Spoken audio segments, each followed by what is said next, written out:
Vaheguru Ji Ka Khalsa, Vaheguru Ji Ki Fateh.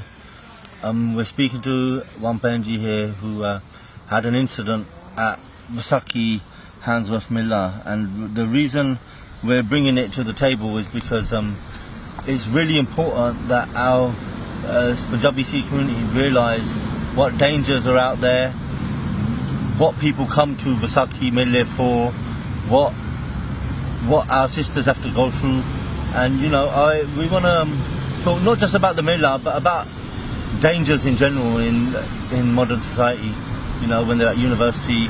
And this is the kind of event we do, as you know, but we've got a Benji who's willing to come forward and speak about a few incidents, but one was really key, which was about the Hands of Mela that took to us. So we've asked her if she would speak about it and speak out about it, and she's come and is really respectful, and we appreciate what she's doing, not just for us as a project but for the Qawm, because she's warning other girls of the dangers out there. So she wants to keep her identity anonymous, and we have no problem with that, because at the end of the day she has to get married one day. We cannot tarnish our sisters at the same time. We cannot let people know what's gone on, you know, but she wants to tell you lot what's happening. So you know, from her own words. I want to talk about this incident because I want girls to be more vigilant, especially at a family-friendly Mela. No girl should have to go through what I went through, and although it seems small, it could have led to so much more.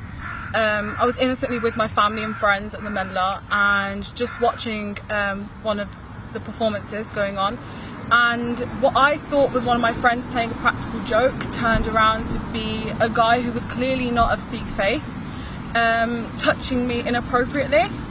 As I turned around after being touched, I saw that it was a guy that wasn't wearing a ghara. He was obviously not of Sikh faith, laughing in my face.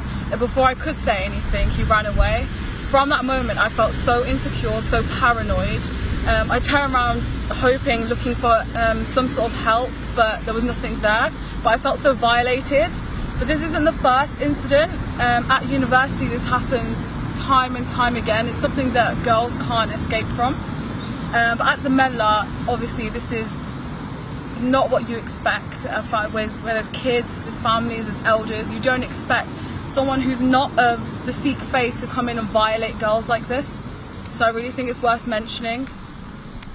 Okay, you know, listening to this was shocking, because there was so many things in the park, there were so many of us out and about, and obviously we are doing as much awareness as we can, but obviously we need to put more patrols out in the park. That's what I suggest here. You know, security wise, people don't know the dangers, why people come to our Mela, and like we've been on about it for 40-50 years, how people come and target our sisters intentionally. So you know, this is just one little incident that happened which could have escalated, and obviously it's made Benji feel a bit insecure and whatnot, but she's got the support around her.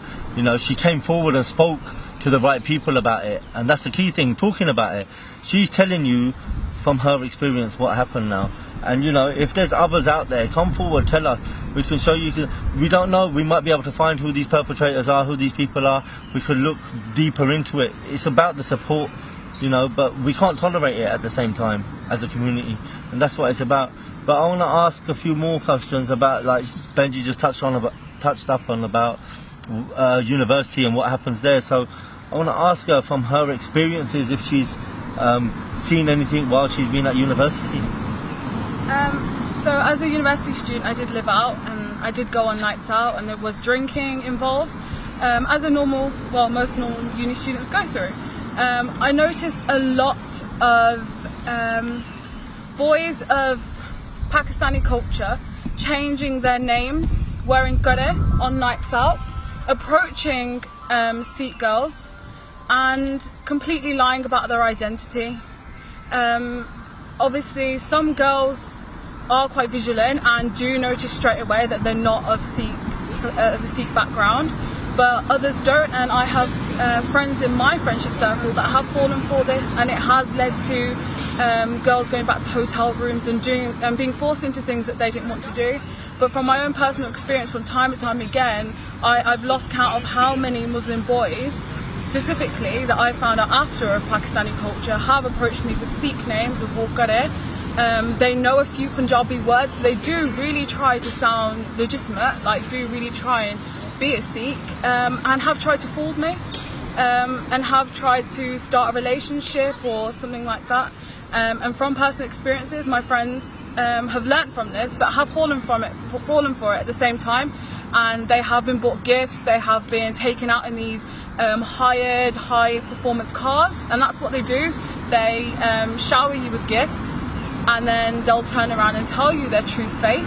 And then once you've fallen in love with them from this, there's not much you can do. And it might sound exaggerated, but this is 2017 and it still happens. That's quite a lot to take in, to say the least. But so you've personally experienced people from the Pakistani Muslim community giving you an identity which was of Sikh identity, but then when you found out and done your research, they were from the Pakistani Muslim community. Yeah, and I feel like us girls now need to name and shame these boys. We really do. We need to stand together. It's not something to be ashamed about. Obviously, I'm kind of keeping this anonymous because, as Baji said, one day I want to get married, and I don't want my reputation to be tarnished. But girls do need to come forward. There is help, and I, for one, know how it feels to be afraid of coming forward and talking about issues like this. But I think the biggest thing that Sikh youth are doing is giving the youth a voice and kind of giving us that safe place where we can come for help, which is really important. Us girls really do need to stand up now, and enough's enough. We've got to stop this. See, with yourself, you've come forward and spoke, and you know, you're encouraging. You said yourself, Sikh Youth as a platform for the youth. Yeah, it's not my platform, it's not any of the other guys or girls their platform. It's a youth platform, and it's for you to voice your opinion and voice the issues you have in the community. And look, our kids, our little sisters and brothers, they go to university to study, develop their careers, get better, and hopefully keep their families happy, and obviously progress in life. And that's the be all and end all. And when they're going there and they're getting targeted, it's going to bring them backwards. So, you know, from your experiences, have you seen, like, any of your friends, like, has it affected their results or their education in any way whatsoever, getting fooled and misguided by these people? I have personal experiences in my friendship group of girls having to convert. It has got to the point where I know someone who has converted and has had children with this guy. So it does happen.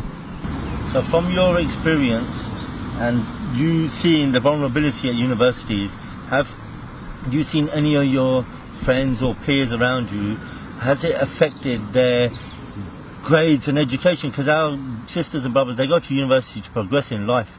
So, you know, seeing that and experiencing them things where they've been fooled and misguided by people from the non-Sikh background who have told them that they're Sikh, and then obviously become they've turned out to be Pakistani Muslim.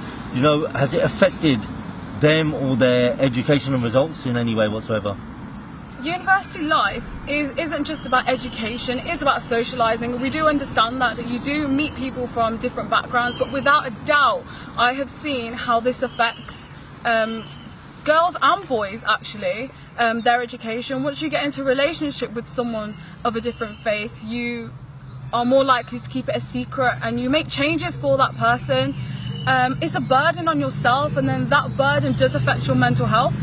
And from that, yeah, it will affect your grades. And yeah, I've seen friends who go through relationships, quite unstable relationships with people of different faiths, because they will clash. There's nothing wrong with going up to someone with a different faith, but if they are controlling, it can be another story. But your grades will be affected, and it's not fair because you're there to get the best degree you can, and it's these stupid people who pick these vulnerable girls especially and ruin their lives, because they are ruining their lives. Okay, you've given some powerful examples today, so I just want to, you know, obviously we need to prevent, and we have to find solutions to these incidences, events, and help our sisters. So from your own mouth and own words, what would you suggest that how we should start more to prevent what's going on with our sisters? Education, I think that's key, on educating both girls and boys on spotting the signs of conversion, of sexual abuse, of alcohol and drug misuse, all of the topics that Sikh youth do cover already, but we need to get the word out there, start educating the girls and boys young, especially if that's high school age as well, but education is key, making sure that we're all vigilant of what is going on. The more I'm blessed that I'm educated enough to see this and know stuff about this because my parents educate me, but some families don't do that, and some girls and boys are unfortunate and will fall into the trap. So education is key, and Sikh youth need to carry on. I think that's really good what you said about the dialogue between parents and children. It's really, we have lack of that in the community, so more parental discussions with their children is important. Yeah, if you can't approach your parents, Sikh youth in the name is the youth. We're all of the similar ages, so people shouldn't feel that they can't approach. We're all from different backgrounds, and it's no one judges. You don't have to be a baptised Sikh to be able to approach Sikh youth. I'm not. Can you talk about the experience, because you came to the Mela and after the incident and whatnot, you were talking to us at the stall, and you know, how did you find us at the stall, how you approached us, how were we welcoming, whatever you want, you know, just let the Sangha know how comfortable you felt. Yeah, I honestly for months have wanted to approach and kind of help. From the experience that I've been through, I've been wanting to help and kind of get the message out there. And I was apprehensive to talking to anyone from Sikh youth because I felt I would be judged, but I've never felt more welcomed and more loved and accepted ever in like any type of group.